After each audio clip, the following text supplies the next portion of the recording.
Bonjour à tous et bienvenue à la séance d'information et de soutien. Je m'appelle Nora et je suis la navigatrice du système de santé mentale et de toxicomanie. Euh, le sujet de notre séance d'aujourd'hui, c'est les techniques d'adaptation. Mais avant de commencer notre sujet, nous allons commencer, comme toujours, par un exercice d'ancrage. Mais pourquoi commencer avec un exercice d'ancrage? C'est parce que ça aide à calmer l'esprit et détendre le corps pour qu'on puisse après ça nous concentrer sur le sujet dont nous allons parler. Notre exercice d'aujourd'hui, c'est un exercice de relaxation musculaire progressive. C'est un outil que vous pouvez utiliser tous les jours pour gérer le stress, une pratique simple et efficace et que vous pouvez utiliser aussi souvent que vous en avez besoin.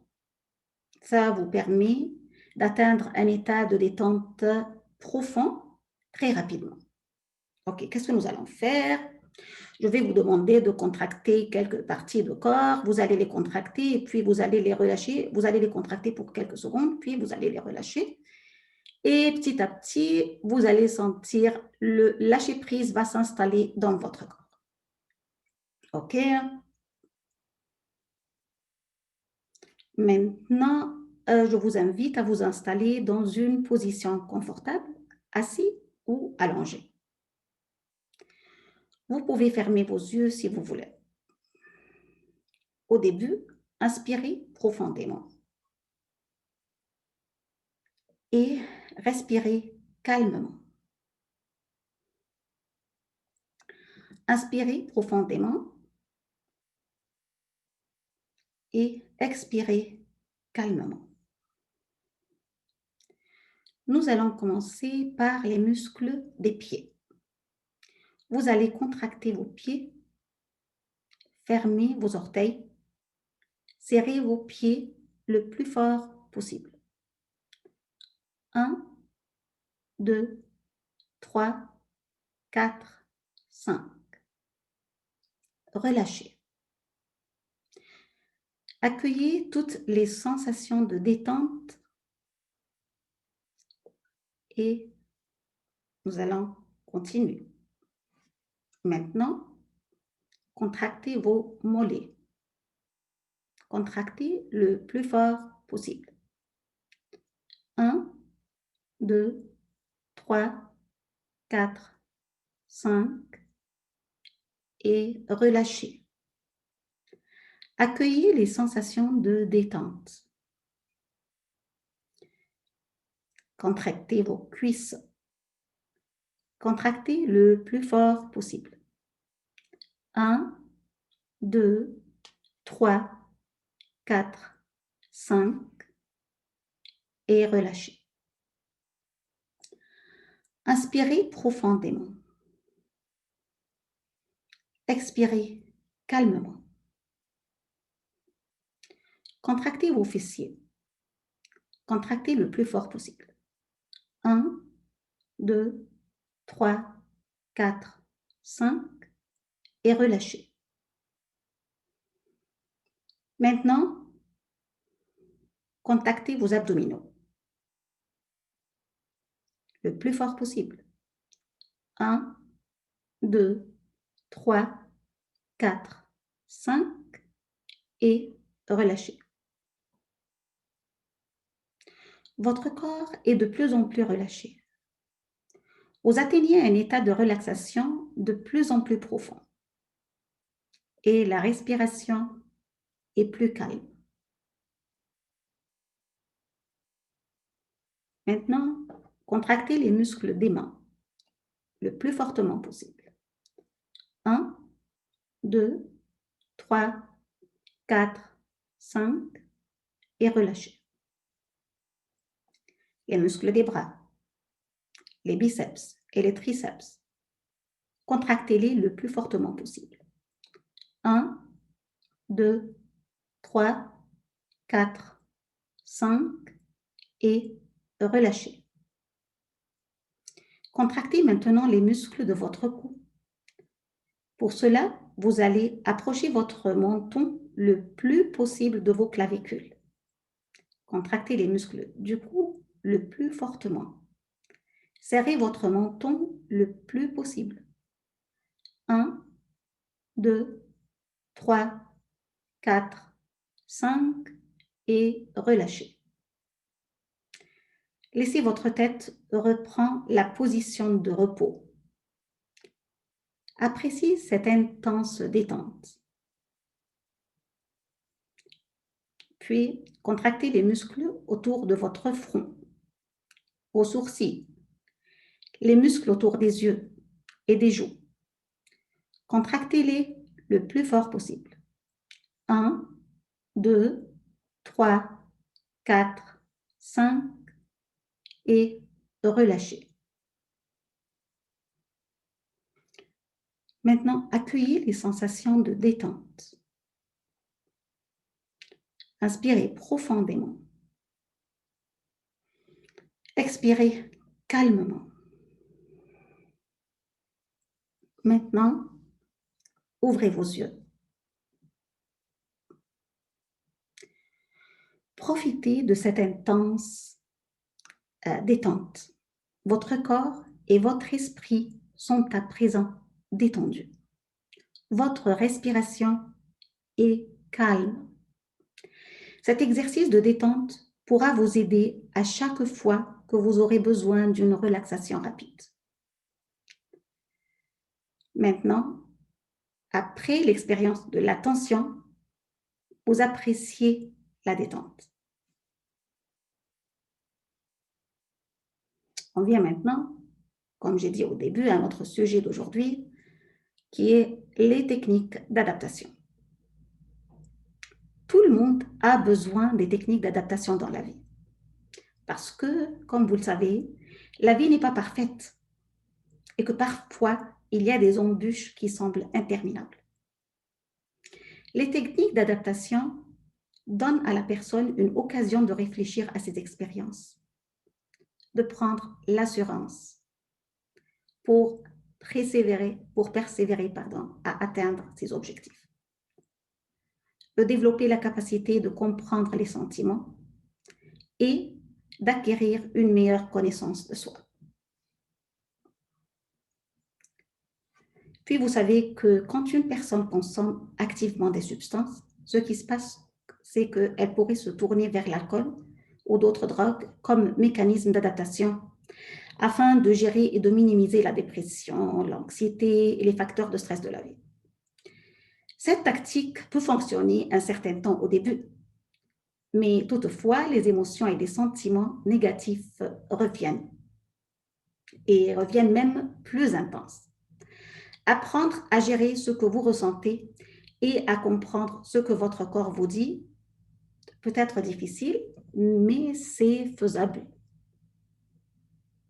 Pendant les séances d'aujourd'hui, nous allons apprendre plusieurs techniques. Et ne vous découragez pas si vous essayez une technique et puis ça ne fonctionne pas. C'est parce qu'il faut savoir que ça prend du temps. Ça prend du temps et d'entraînement. Alors, d'abord ça prend à peu près 30 jours pour se défaire d'une habitude. Et puis après ça, ça prend beaucoup de temps aussi. Ça prend à peu près 25 répétitions pour qu'un nouveau comportement devienne une habitude. Alors, je vous conseille de pratiquer les techniques que nous allons apprendre aujourd'hui. OK.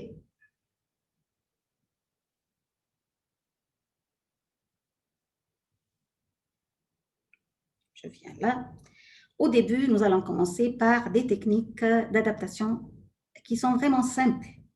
Et nous allons mentionner beaucoup de techniques que vous allez trouver seulement, c'est très facile de les faire, mais seulement vous devez savoir que vous devez essayer ça. Alors, et puis, je vais mentionner quelques techniques, puis je vais me concentrer sur quelques de ces techniques et je vais les décrire en détail. On commence pour dire que lorsque vous avez besoin de l'aide, demandez-le. Demandez l'aide lorsque vous en avez besoin, mais bien sûr à des personnes dont vous avez confiance. Et puis, se motiver. Comment est-ce qu'on peut se motiver? Ou bien en lisant des situations inspirantes, des citations inspirantes. Alors, ou bien en utilisant une application de motivation. Ou bien en ayant un objectif. Puis, lorsque vous êtes dans une mauvaise situation, quittez-la. Puis, choisissez le respect de soi, qui garde le respect de soi au futur. Alors, choisissez la décision, bien la situation qui, au futur, vous gardera votre esprit de soi.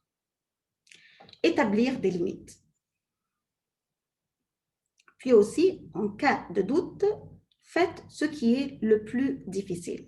Comme le dit Pythagore, choisis toujours le chemin qui semble le meilleur, même s'il paraît le plus difficile. L'habitude le rendra bientôt agréable. Établir son rythme. Ne vous comparez pas aux autres. Établissez votre propre rythme. Se parler.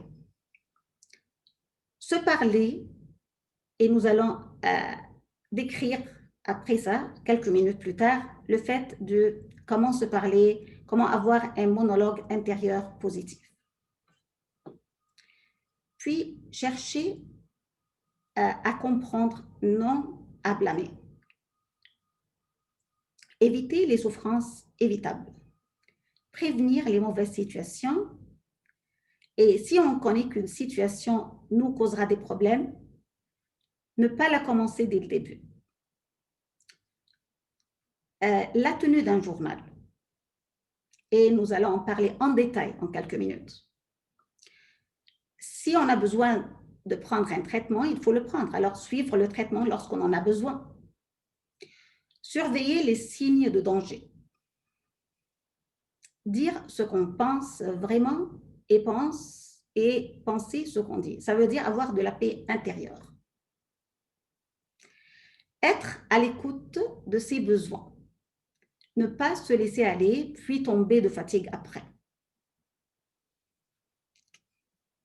Faire des exercices de relaxation ou de méditation. Jeter un regard sur l'avenir pour éviter les mauvaises décisions. Avoir un monologue intérieur positif, établir des objectifs, en apprendre de ses expériences et il faut toujours identifier ses valeurs et ses croyances. Maintenant, je vais parler en détail des choses, de quelques des choses que j'ai déjà mentionnées. Comment être lorsque je vous ai dit être à l'écoute soyez à l'écoute de votre corps. Mais comment être à l'écoute de son propre corps? Ça veut dire que essayez de comprendre les signes que votre corps vous envoie. Lorsque vous avez faim, lorsque vous êtes fatigué, lorsque vous souffrez de la solitude et lorsque vous avez des ressentiments. Alors, la faim, la fatigue, la solitude et le ressentiment rendent les gens vulnérables et il est très important de le comprendre. Alors, lorsque vous voyez un bébé qui a faim, qu'est-ce que le bébé fait? Le bébé pleure. Lorsque le bébé veut dormir, qu'est-ce qu'il fait? Le bébé est fatigué, il pleure. Nous aussi, naturellement, on est stressé lorsqu'on a faim, lorsqu'on est fatigué, seul et lorsqu'on a des ressentiments.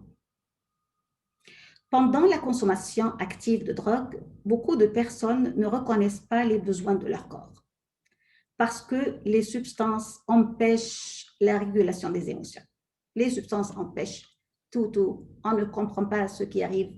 On ne comprend pas notre corps. On ne comprend rien. On ne pense qu'aux substances. Mais puis après ça, durant le traitement, qu'est-ce qui se passe? On n'arrive pas à comprendre notre corps parce que lorsque notre corps nous envoie des signaux, pour nous, lorsque notre corps a envie de quelque chose, ça veut dire que notre corps a envie des substances. C'est ce qu'on a déjà, ce qu'on faisait auparavant. Mais il faut essayer de comprendre qu'il ne faut pas se laisser aller. Alors, dès le début, manger des aliments sains, buvez de l'eau suffisamment, dormez assez et prenez soin de vous-même. OK. Maintenant, on vient à une autre chose aussi qu'on a déjà mentionnée. La méditation et la respiration par le ventre.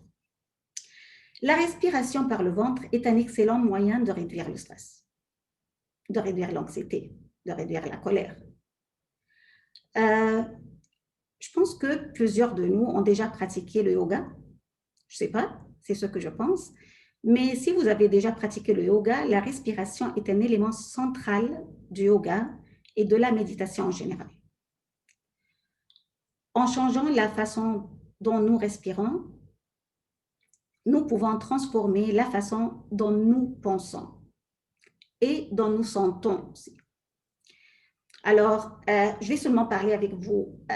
Essayez de voir comment est-ce que vous respirez normalement. Maintenant, comment est-ce que vous respirez? Si je vous dis de vous asseoir, asseyez-vous, mettez vos pieds à plat, mettez vos mains sur le ventre et respirez. Normalement, comme vous le faites tout le temps.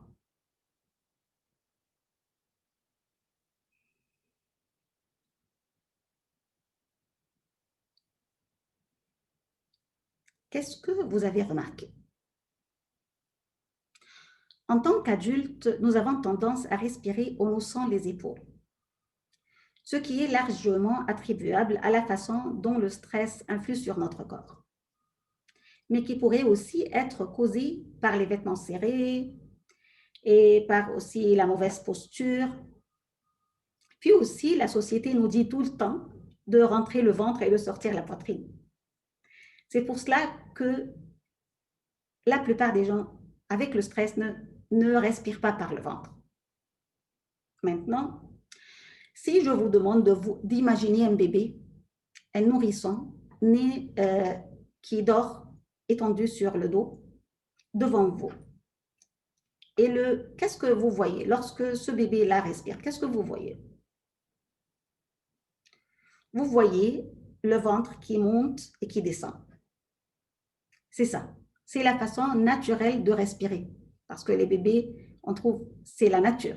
La nature, on respire par le ventre. Le ventre qui monte et qui descend. OK. Alors, mais nous aussi, on doit faire ça. C'est la façon naturelle. Alors, on doit la faire, on doit la pratiquer. Mais comment la faire? Pour respirer par le ventre, il faut utiliser le diaphragme. Il faut activer le diaphragme.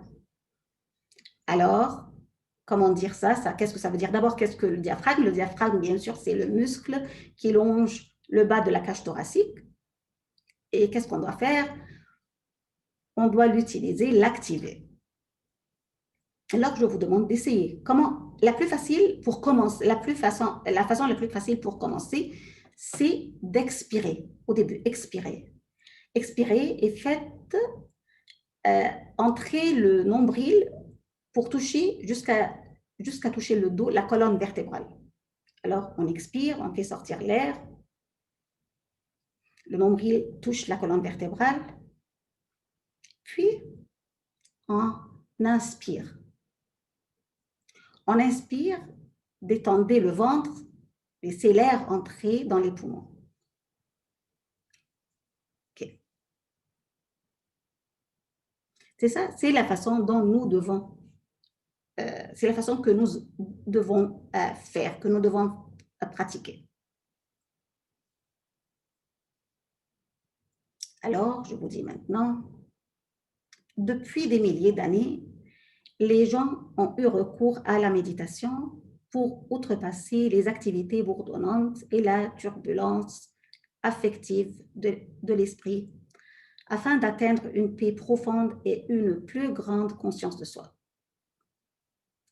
La recherche scientifique révèle que pendant la méditation, qu'est-ce qui se passe? Qu'est-ce qui se passe pendant la méditation?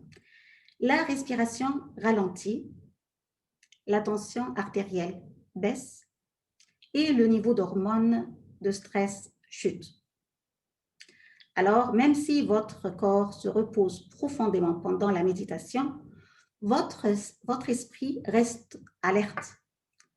Alerte, mais paisible. Le terme état de conscience pur saisit la combinaison unique de la détente physique et de l'esprit alerte, mais calme. La méditation procure de nombreux avantages. Gestion du stress, réduction de l'anxiété, amélioration des relations, création d'une paix intérieure, baisse de tension artérielle, tendance à porter moins de jugement et amélioration même des habitudes de sommeil.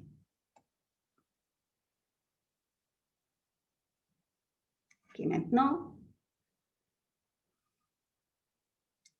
tout doucement, nous allons pratiquer pour quelques minutes parce que nous n'avons pas de temps, mais pour 2 minutes seulement, pour que vous pratiquiez ça. Tout doucement, fermez les yeux. Je vous invite à vous installer dans une position confortable, assis ou allongé. Vous pouvez fermer les yeux si vous le voulez. Maintenant, portez votre attention sur votre respiration.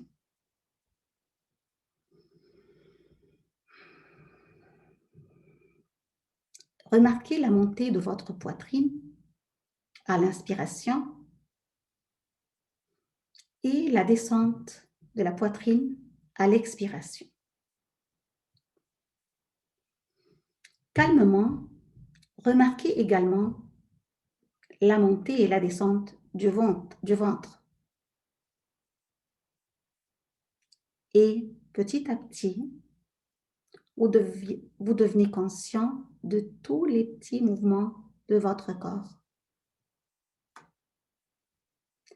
Portez votre attention sur vos côtes.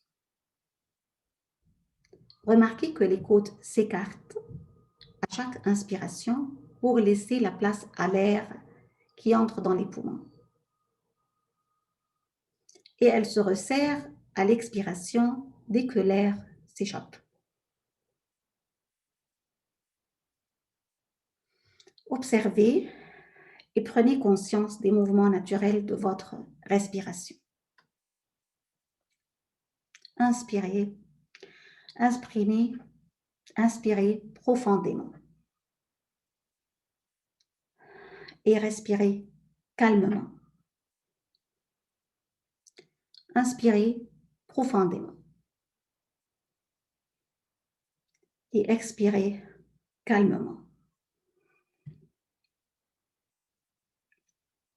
Je vous invite à pratiquer ça chaque jour pour quelques minutes. Vous pouvez commencer par 5 minutes, 10 minutes, jusqu'à arriver, comme vous le voulez, 20 minutes, une demi-heure.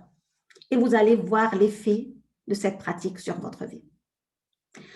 Après ça, une autre technique aussi dont nous allons parler, nous allons parler du monologue intérieur positif.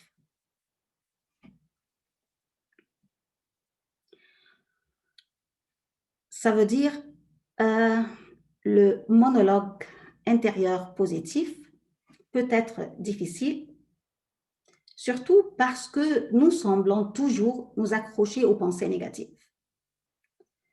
On se critique, nous nous critiquons tout le temps.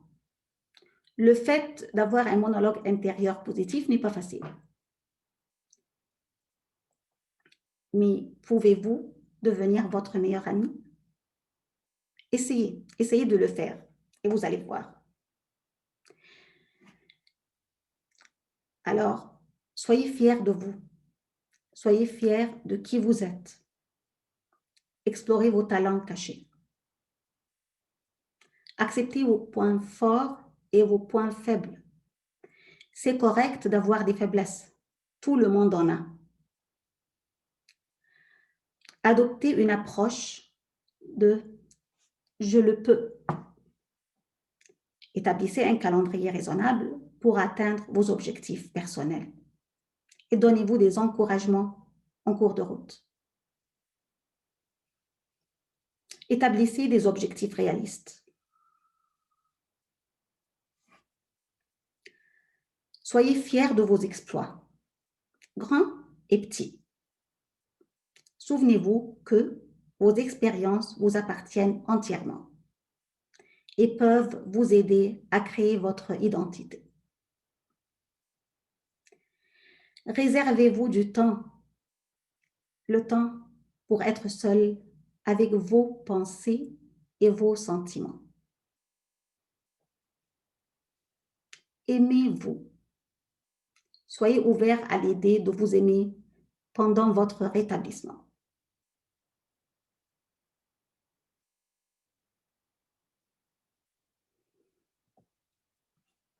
Alors, on dit, vous êtes ce que vous pensez.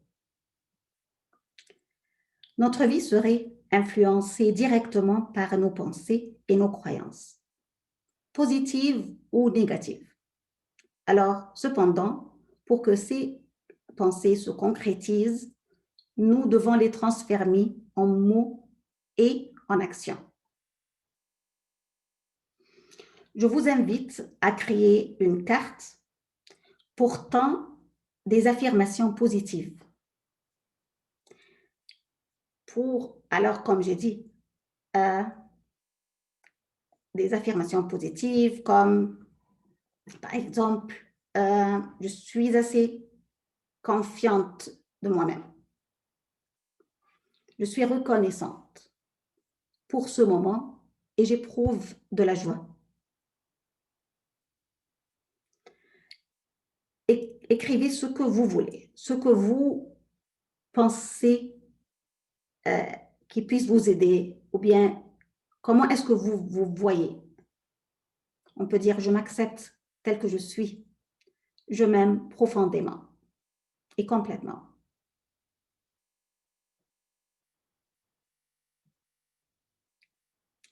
Je suis puissant, capable, confiant, rempli d'énergie. Écrivez ce que vous voulez sur cette carte et gardez-la dans votre poche. Et lorsque vous sentez que vous en avez besoin, sortez-la et lisez-la en essayant de sentir tout ce qui est écrit.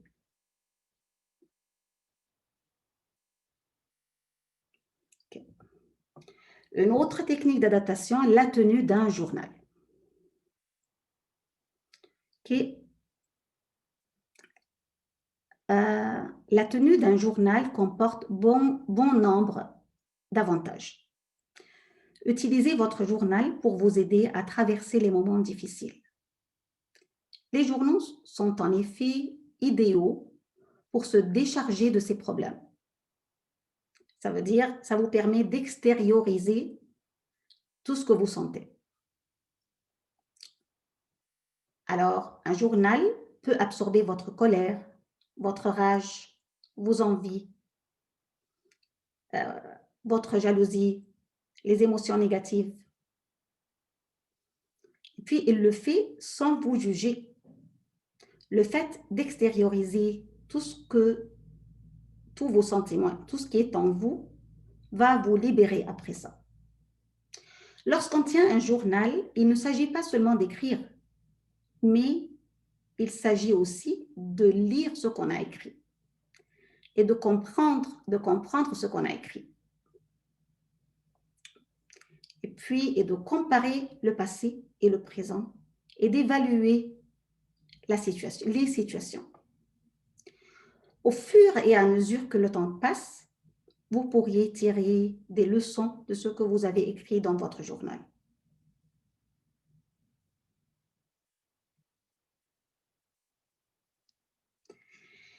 Autre chose aussi, autre technique, les techniques d'ancrage. qu'est-ce que les techniques d'ancrage? Être ancré, ça veut dire enraciné, ça veut dire être relié à la terre dans chaque moment de la vie. C'est être présent dans chaque moment de la vie, quoi qu'il soit. Profiter de chaque instant, être plus solide, ça veut dire bien enraciné, nous aide à avancer dans la vie. Les habiletés et les techniques d'ancrage nous aident à rester dans le présent et à nous concentrer sur le ici et le maintenant. Elles peuvent être utiles quand nous éprouvons des émotions et des sensations intenses, par exemple pendant une forte envie. Et il existe toutes sortes de techniques d'ancrage. Il y a des techniques d'ancrage physique, il y a des techniques d'ancrage techniques mentales, il y a des techniques apaisantes. Technique physique, ça veut dire sentir physiquement que nous sommes là, à ce moment-là. Comment sentir physiquement quelque chose? Sentir, par exemple, faire couler de l'eau fraîche sur vos mains. Vous agrippez fermement à votre chaise. Moi, j'aime beaucoup ça, le fait de s'agripper fermement à la chaise. Ça, on sent physiquement que nous sommes là. Ou bien enfoncer les talons dans le plancher. Ou bien avoir un caillou dans la poche et faire sortir le caillou et le serrer, le sentir. Ou bien étirer votre corps. Ce sont des techniques physiques. Il y a des techniques mentales. Des techniques mentales, ça veut dire mentalement sentir que je suis là à ce moment-là. Le fait de décrire le milieu en détail, en utilisant tous nos sens. Ou bien le fait de faire une progression numérique. Ou bien de vous imaginer dans un endroit sécuritaire. Décrire en détail une activité quotidienne. Alors, mentalement, pensez pour sentir que je suis là à ce moment-là. Okay.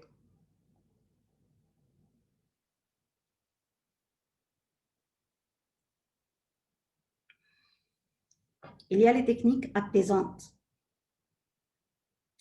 Les techniques apaisantes, ça veut dire vous répéter des énoncés gentils, le monologue intérieur positif dont nous avons parlé. Ou bien penser à toutes vos choses préférées. Évoquer quelque chose qui vous a inspiré. Passez vos objectifs en revue. Évoquez votre endroit sécuritaire et respirez.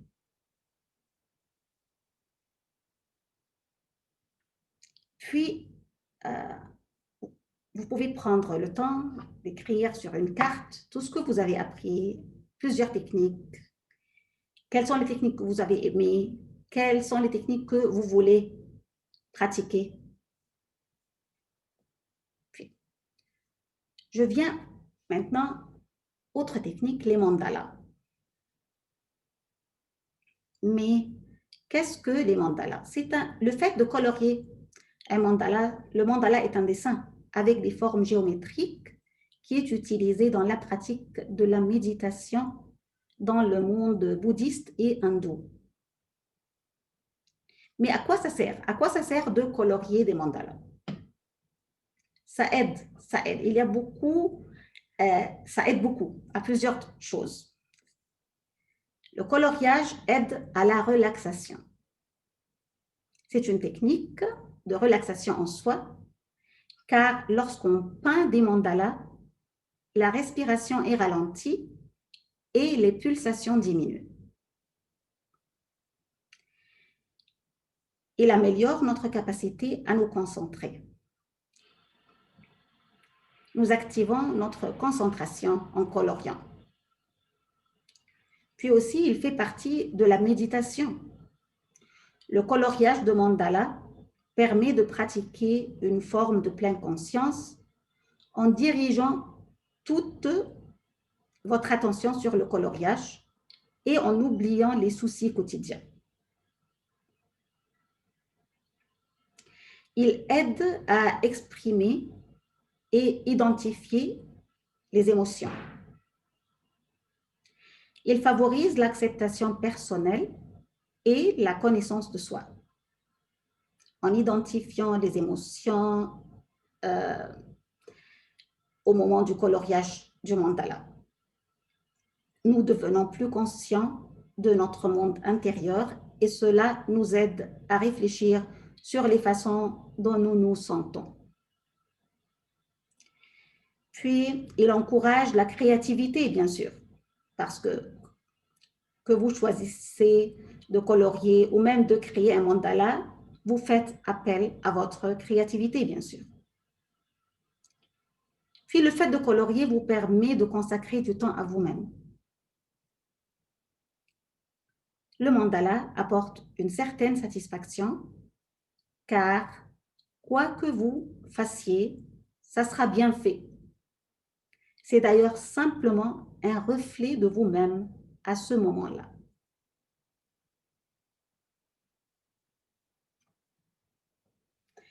Maintenant, avant de quitter, allez de l'avant. Prenez le temps de réfléchir à tout ce qu'on a dit. Et essayez de pratiquer. Et pratiquer plusieurs fois. Comme j'ai dit, ça prend beaucoup de temps d'abord ça prend beaucoup de temps et beaucoup de pratique, beaucoup d'entraînement. Alors, essayez de pratiquer. Et essayez de pratiquer avant même d'en avoir besoin. Alors, n'attendez pas à ce que vous soyez stressé et puis pratiquez. Pratiquez avant pour que vous soyez à l'aise à le pratiquer lorsque vous en avez besoin. J'espère que vous allez utiliser ça et je veux bien entendre de vous, je veux entendre vos expériences. Merci beaucoup. Et si vous avez besoin de nos services, si vous avez besoin d'un psychiatre, ou bien si vous avez besoin du counseling, ou bien de la psychothérapie, si vous avez besoin de l'aide, en général, vous pouvez m'appeler sur le 519-673-3242, poste 271, ou bien m'envoyer un courriel au service en français @adstv.ca. Et puis, en dehors des horaires de bureau, si vous avez besoin de l'aide supplémentaire, si seulement vous avez besoin de parler, vous pouvez appeler le support line ou bien la ligne de soutien au 519-601-8055. Si vous avez besoin de soutien pour des problèmes de santé mentale ou de dépendance en dehors des horaires de bureau, appelez à l'écoute. 1-866-933-2023. Puis, si vous faites une crise de santé mentale ou de toxicomanie, vous pouvez vous diriger au centre de crise. Clinique sans rendez-vous de centre de crise au 648 la rue Huron, London. Autre chose aussi, avant de vous quitter, je veux vous la dire. Avant de vous quitter, je vous prie de protéger votre santé contre la COVID et contre les maladies de la saison. S'il vous plaît, lavez-vous les mains pour au moins 20 secondes avec de l'eau et du savon. Réduisez les contacts étroits avec d'autres personnes. Restez à 2 mètres de toute personne avec qui vous n'habitez pas. Restez à la maison si vous ne vous sentez pas bien. Et puis, si vous pensez que vous avez des symptômes de la COVID, faites l'auto-évaluation sur le lien qui apparaît devant vous sur l'écran.